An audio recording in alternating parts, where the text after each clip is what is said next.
GPT, or generative pre-trained transformer, is a generative artificial intelligence. It's like talking to a really not just smart person, but a genius that gives you access to knowledge just like that.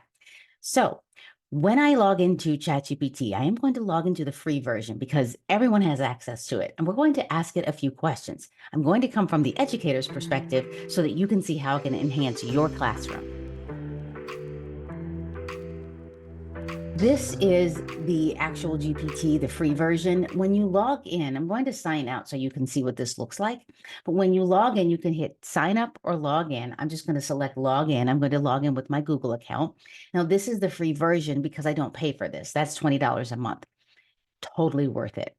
But in this version, typically when I go to my paid version, it will say this is GPT 3.5.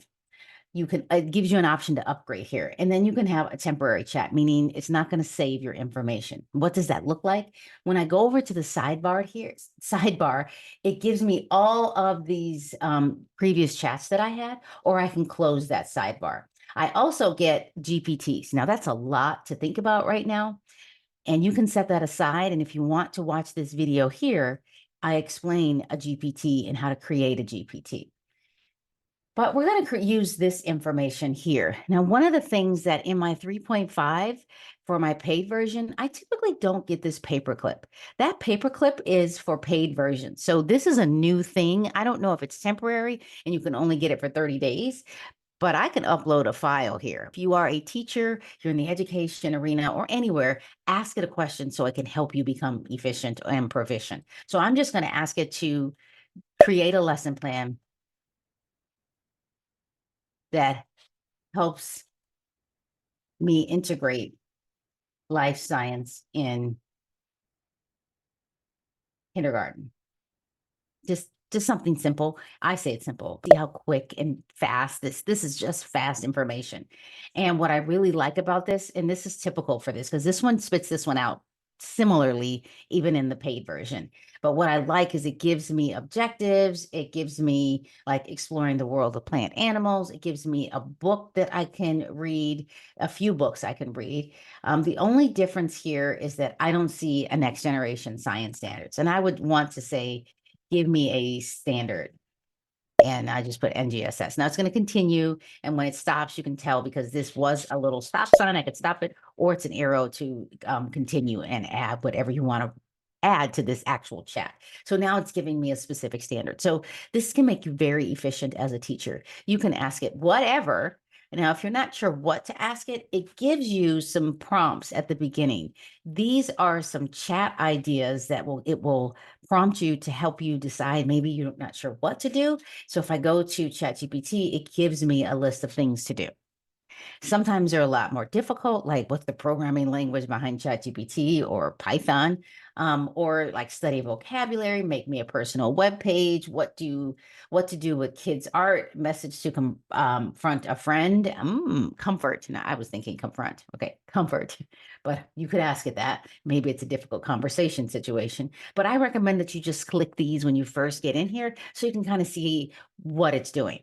Now, in the description, I give you what I call a prompt engineering guide. I simplified OpenAI's prompt engineering guide because there's a lot of coding behind it. But basically, you want to have a persona, like you're a fourth grade teacher, maybe what environment you have. You're going to have students talking to each other and sharing information with each other, things like that. That's the environment. Maybe there's some context. This is English language arts, mathematics, and science, and I want them all integrated. That's context. And then maybe you want to add an exemplar. This is what I want it to look like, and you copy, cut, and paste and throw it in. Or you upload that document that we were talking about. So that, and if you want to see how to do that, you can go to any of my other videos on uploading documents, or you can go to this video here. But what I'd like to do is just do this one more time and just notice that these changed. These are prompts that it's guiding you, like Python scripts for daily email reports, simple superhero shark stories, things like this. And you can fun facts about Roman empires.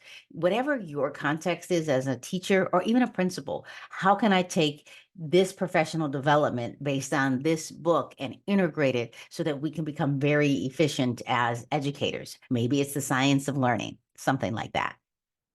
There are so many things you can do with ChatGPT. Some of you, if you're new to my channel, you're thinking students are going to cheat. Well, yes, but they cheated when they use Google as well. And kids will work their way around cheating or not cheating. It's how we present the information to them. Right now, use GPT to become proficient for yourself because it will one day become available in your districts, in your school sites. And you want to be ahead of it so that when students start using it, you can give them the ethics behind how to use it, how to organize them, how to use their own writing, and using when to use ChatGPT to help you write and guide you. Because yes, it can write a full essay for you, but you don't want them doing that. You want them to use their own problem solving skills and their own writing skills so that they become better at the task of whatever they're learning. So thank you so much for watching. Make sure you subscribe, like, and comment. Turn on the bell so that you can get updates when the new videos come out and come back often. Thank you so much for watching.